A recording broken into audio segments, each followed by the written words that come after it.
All right. Welcome back to another amazing episode of the Drew Sutton Leadership Show. Today's guest is a man on a mission, both in and out of uniform.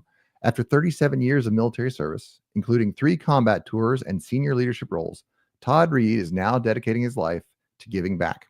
As a board member of the Honor Flight Kentucky, he helps bring veterans to Washington, D.C. to experience the memorials built in their honor.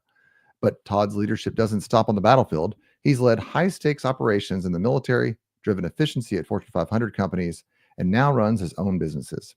He knows what it takes to lead under pressure, build resilient teams, and get results.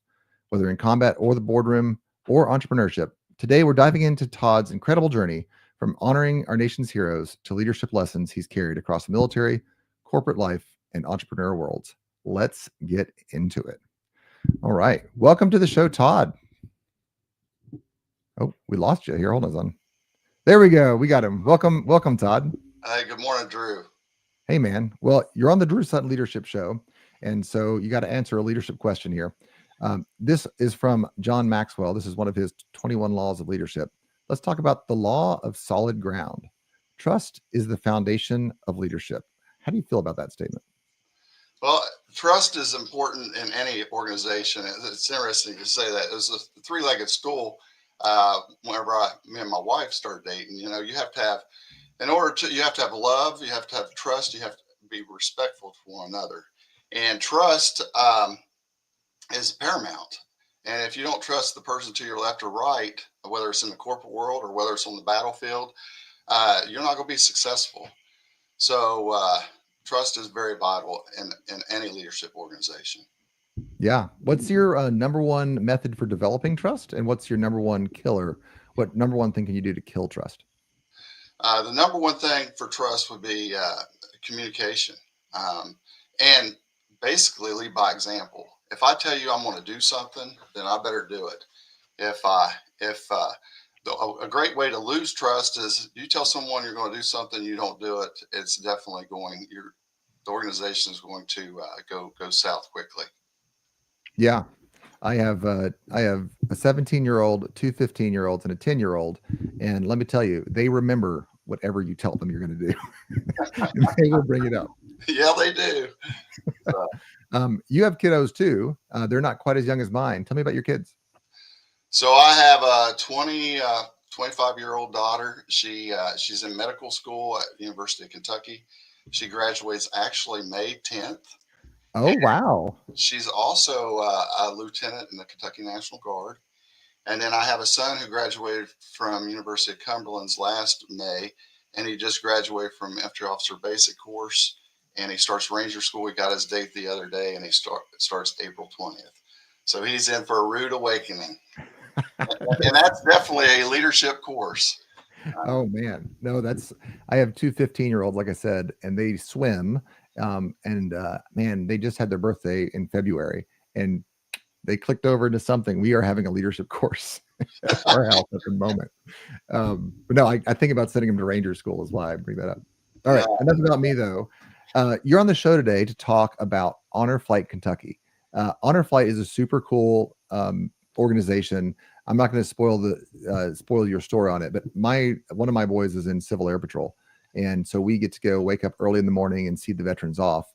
It's got a very soft spot in my heart because it's one of the few ways that we as civilians can really get in there and honor our veterans who've given us so much. Why don't you tell us, where did Honor Flight come from?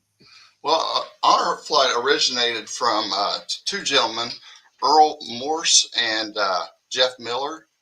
And Earl basically seen the need and he filled it incredibly. He's from Ohio area, and he wanted to recognize and honor World War II veterans. That's how it basically got started. And he started back in 2005. And since then, it has grown where there's over 200 hubs across the country. And it has developed, it's sent over 300,000 veterans to DC to experience the various memorials. Whoa, so it's been around for 20 years and it's sent 300,000 veterans to the memorials. That's all right. So back when COVID started, I was 3D printing face shields. I don't know if you remember when that was a thing, but I remember printing 100 face shields, and it took me a month because each one took so many hours to print. It was a nightmare. But like I committed to some friends. I was like, I'm going to do 100, and we live in a world of trillions, but it takes a long time to get 100 things done. 300,000 is amazing. Yes, How it did truly is. I mean, and Honor Flight Kentucky is one of those hubs. There's 3 hubs in Kentucky. There's one in Northern Kentucky, Cincinnati area. There's one in Louisville, and then I'm a member of the board. There's 13 of us that support and represent Honor Flight Kentucky, and that's in the Lexington area. So how did you get involved with Honor Flight? I think that's a pretty cool story. So my father is a Vietnam veteran, and he did 2 tours in Vietnam, Purple Heart, Airborne Infantry Ranger. He's my hero. So the family was always like, hey, let's go to DC and check out, check out the walls. And he refused. He did not want to go see the Vietnam Memorial. And so I had an opportunity to go as a guardian, and I called him up and said, hey, I want to be a guardian on this next flight. Would you be interested? And that was in October 23. And we went, and he said, and I hear this from a lot of veterans, that it was the greatest day of his life, or one of the greatest days of his life. Oh, man. So it was really, and it's a healing process for our veterans. It truly is. Those that go, you won't regret it, because it's a great experience. It's a great day to recognize and honor our veterans from World War II to Korea to Vietnam. And it's a cool day. I'm gonna let you talk about what a guardian does, but they break everybody up into 3 teams. There's a red, white, and blue. There you go, red, white, and blue teams. And they got, like, I don't know where they find these ladies, but there's like team captains, and they're like the peppiest people you've ever met. And they're like, the whole day is you have a little bit of a team. There's a little bit of rivalry, I think. But talk to me about what does a guardian do? So a guardian essentially. Now, they typically pay, or they'll pay to go, and a guardian is there for the veteran throughout the day to help them with their needs, just to be their friend, to help make sure that they get on off the bus safely, making sure that they're getting, because we basically provide all the snacks and all the foods throughout the day. A guardian will help get the wheelchairs on and off the buses, help the bus captain, which I've been a bus captain twice. In August, I'll be the flight director along with April Brown. So, but the guardians are very, very vital to what we do. And anybody out there that can volunteer to be a guardian, it would be greatly appreciated. Yeah, it's a cool event. Like I said, my son does Civil Air Patrol, so we send him off.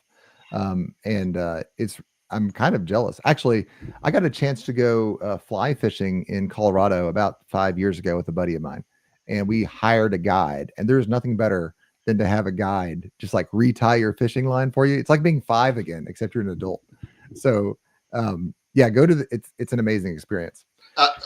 One quick comment while we're on that, though, but yeah, the guardians make it, they make it special for the veterans. And when we were leaving the last flight, we were in DC, and we have mail call before we leave, right? And that's another great opportunity to volunteer. Is people write in to our PO box. It's on our website, honorflightky.org. But just mail in letters, and then we do the roll call at DC. But one of the veterans, at the very end, he looked at me and he goes, you know what? I've had such a great day. He says, and people treated me so greatly and so kindly. He says, I can only imagine this is what heaven's like. Oh, he's probably right. I think heaven's about people caring about each other and connecting. That's that's exciting. Yeah. All right. It really is.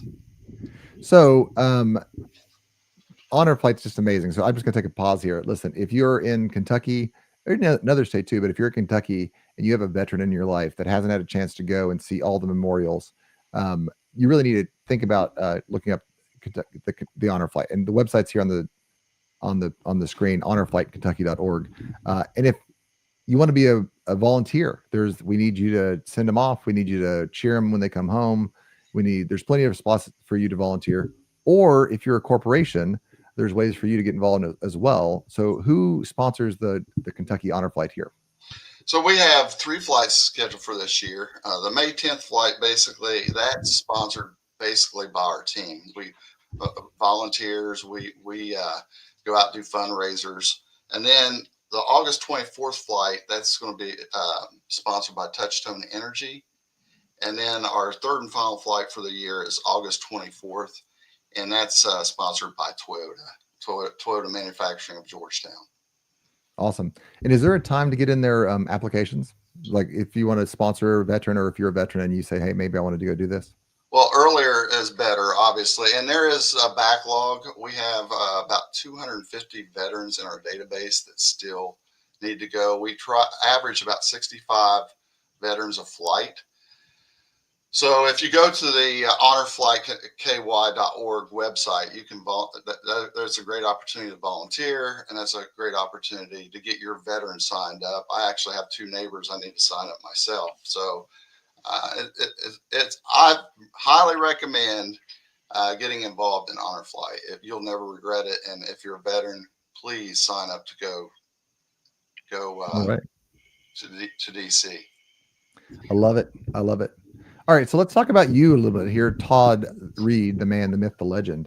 I realize you're probably not ready for this, but I talked to some of your friends, and everybody said, "Oh, you have to bring up this phrase to him: Reed cares." So what's with that? Oh, well, that's I don't know if I want to bore your audience talking about me, but no, Reed cares. We were, like you said earlier, I deployed 3 times, so it was our second deployment. We were preparing to leave Fort McCoy. Fort McCoy was very, very hot. We did training for about 30 or 45 days. And we were trying to bring our task force together, which at the time was about 500 soldiers, and we were ramping it up to about 950. So I realized quickly that we weren't getting accurate head counts, which was number of people on the ground. We weren't getting accurate numbers in terms of safety equipment or PPE. So I called a meeting. It probably wasn't. It was a formation at 4 o'clock in the morning. It probably wasn't the wisest thing I've ever done. But at 4 o'clock in the morning, it's dark out. I'm trying to talk to 500 soldiers. I didn't have a megaphone. I had to break them down into groups. And I was talking to the third person saying, hey, you know why you're out here? Because Major Reed cares. And everybody's like, who's this Major Reed cares guy, right?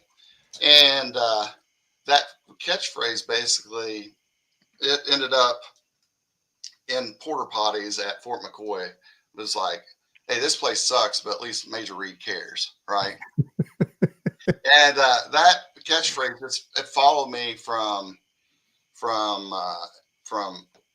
McCoy to Kuwait, to Iraq. It was on the back of buses, is in porta potties, is on benches. And actually, one of my friends made a patch that said Reed cares. And then people started getting these patches and wearing those. And I actually went and had several hundred of them made, and I gave them out over Christmas as, Reed cares, and sent out Christmas cards with it in it. So that's basically the gist of the Reed cares. I do really care about people. I would say, whether it was in the corporate world or whether it was in the military, I tried to do the best. I come home and sleep at night by taking care of others. Yeah, man. That's what I love about this story. And I say this to leaders all the time, is that what you say carries a huge amount of weight. And I think a lot of leaders, they get promoted to a certain position, or they're used to talking to their peers, and then they make an offhanded comment to their subordinates. And they don't realize that those offhanded comments fundamentally shape how the subordinate feels. Do I feel safe in this world? Do I feel like I'm taken care of? And so even though some of them probably were, we've all been younger members of organizations. Some of them probably sarcastically say, well, at least Reed cares. It sinks in. It makes a big difference.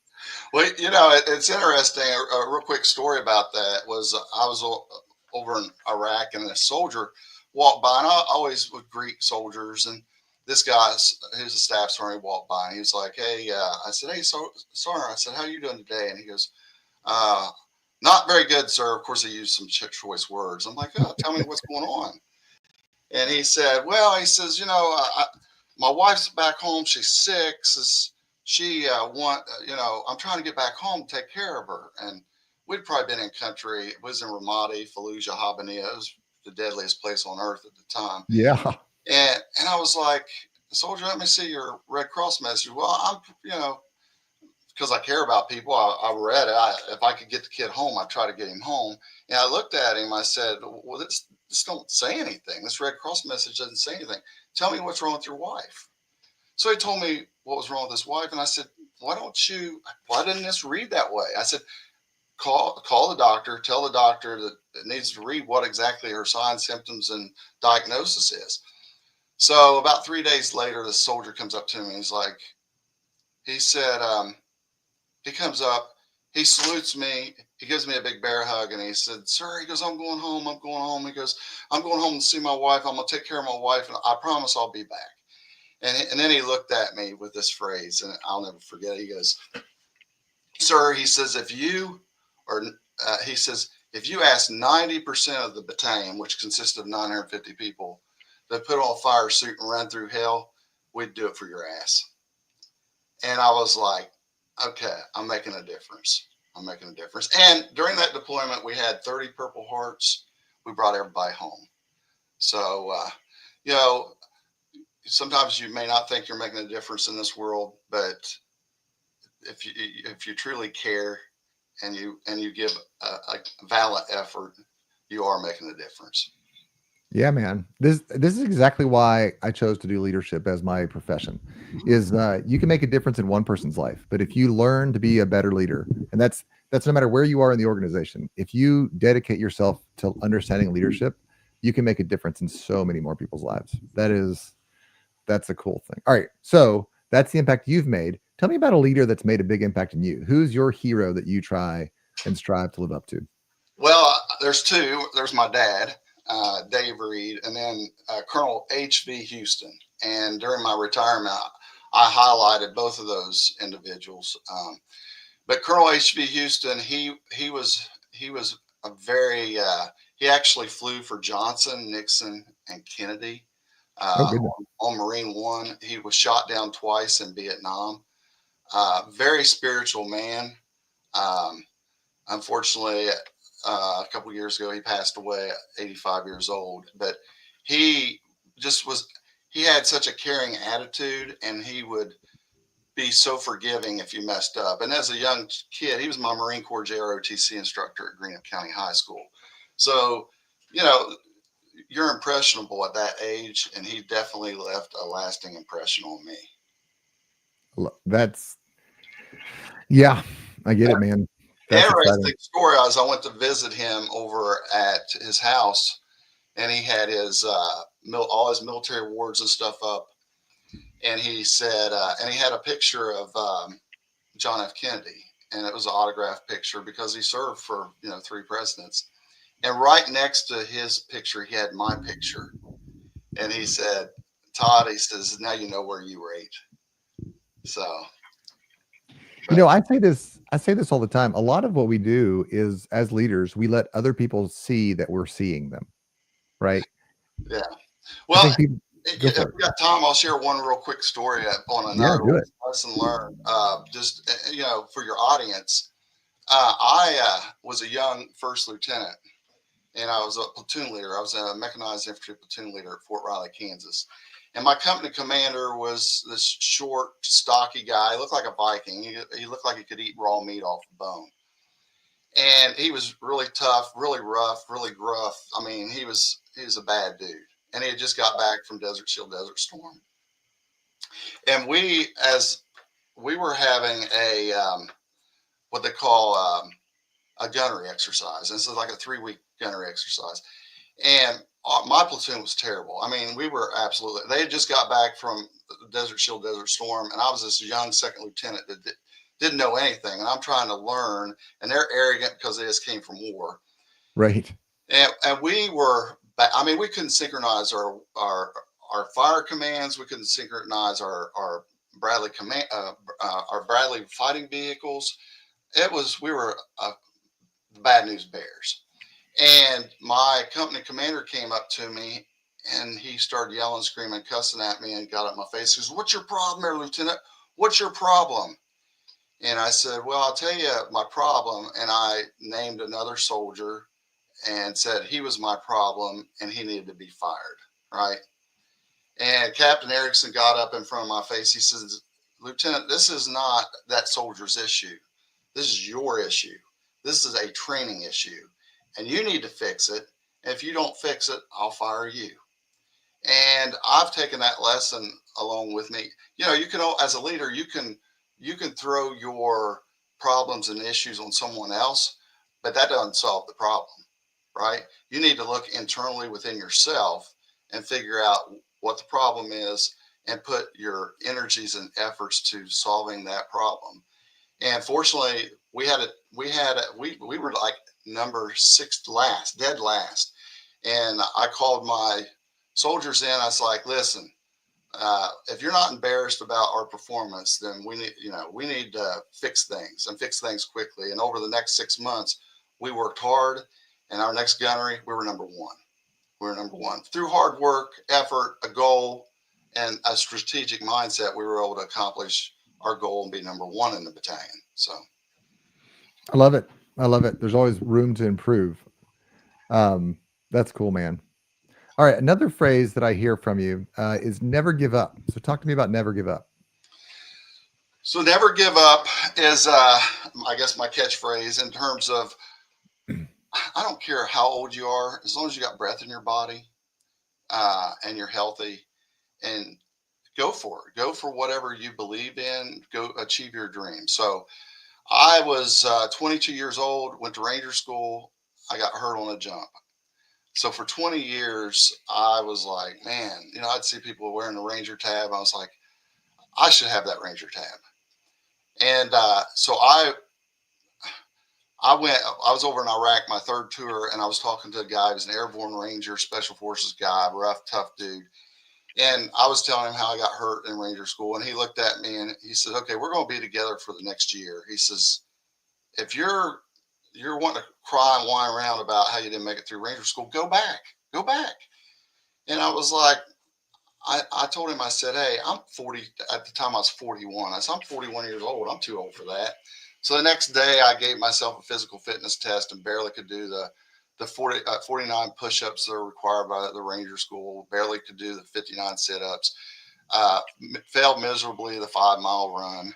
I think I did it in 45 minutes. You got to do it in 40. And I could only do one push-up or pull-up. So over a course of a year, I prepared my body and I went back to Ranger School. And didn't have any problems with the physical part, but I failed the land nav course. So, failure, you got to rise above it, right? So I failed the land navigation course. And when I failed it, it was one of those things where I had to call home and my daughter answered the phone and she's like, "Oh no, Dad," because she knew if she heard from me within the first week, it wasn't good news. She goes, "What happened? What happened?" And I said, "Well, I failed the land nav course." And she was like, which is an automatic drop from the course. And she says, "Well, what are you going to do?" And I said, "Well, I'm going to go talk to the brigade commander and see if me and several other guys that failed it, if we can get a waiver to stay in Ranger School." And my daughter at 12 years old at the time goes, "Dad," she said, "that's great." She says, "In the 12 years I've known you, you've not quit at anything and you're not going to start now." So those are words that have come back to haunt her over the years. And I believe it's made her who she is. She's done great things with her life thus far. So Yeah, no, through the mouth of babes. That's awesome. And that's what a family unit is supposed to be, right? We encourage each other when we're down and we challenge each other. And, well, I will tell you, those words haunted me in the mountain phase whenever I had 75, 80 pounds on my back and I'm walking up a steep mountain and I'm like, I can't quit. If I quit, my daughter, I'll never hear the end of it. So it motivated me through Ranger School, but it motivated others too, because I've had several other soldiers say, "Hey, I made it through Ranger School because I looked up and I seen you're old butt trying to go up the mountain. I was not going to quit. If this old man could do it, I can do it." So I love it. I love it. Well, let me switch from there then. This is a segment I like to call "How Then Shall We Live." You've lived an exciting life. You've 3 combat tours, which is about as manly as you can get in the military. You've worked in corporate America. When you were here in the reserves, you were the inspector general. So you have led civilian teams. You've led military teams. You have your own real estate practice now, and I believe some rental properties. How can we as civilians live a life of honor and live up to the obligation and the privilege that we have from our military counterparts? Well, I give my Lord and Savior, I give him all the credit. I really do. I wouldn't be here today. And whenever I was leaving the military, everybody would ask me, "What are you going to do, Todd? What are you going to do?" And I said, "Well, I'm going to go wherever God puts me." And God has put me in some incredible places over the last year. I've been retired, you might as well say a year, from everything that you just said. And it just gives me an opportunity to help those veterans with honor flight. It also gives me an opportunity to help those veterans find a home and help them get their VA loans. So it's all about giving back to others. And if you have a caring attitude and you appreciate others, great things are going to happen to you in your life. Um, I've I always when I retired, um, I flipped the script. I didn't make it about me. I made it about those that made me who I am today.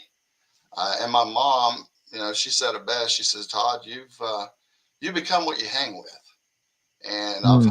I've been very fortunate to hang with some incredible people that have made me who I am today. No, that's beautiful. Again, I have teenagers, right? And we're talking through this question of who are your friends going to be? Because your friends end up who you're going to be, right? And that's what you get to choose is who you're going to hang with. I love it. So let's talk about what's next. I know that this is kind of how you and I met. We go to church together. That's how we initially met.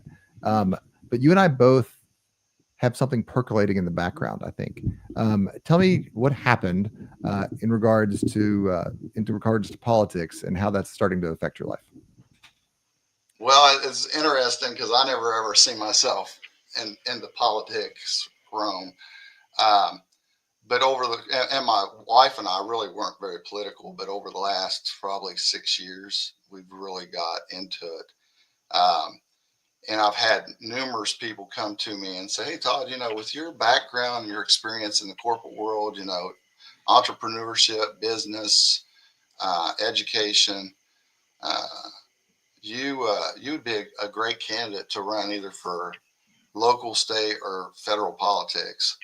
And it is something that interests me, but it goes back to what I was just talking about. I'll go where God puts me. And if God puts me in the political arena, then he'll protect me.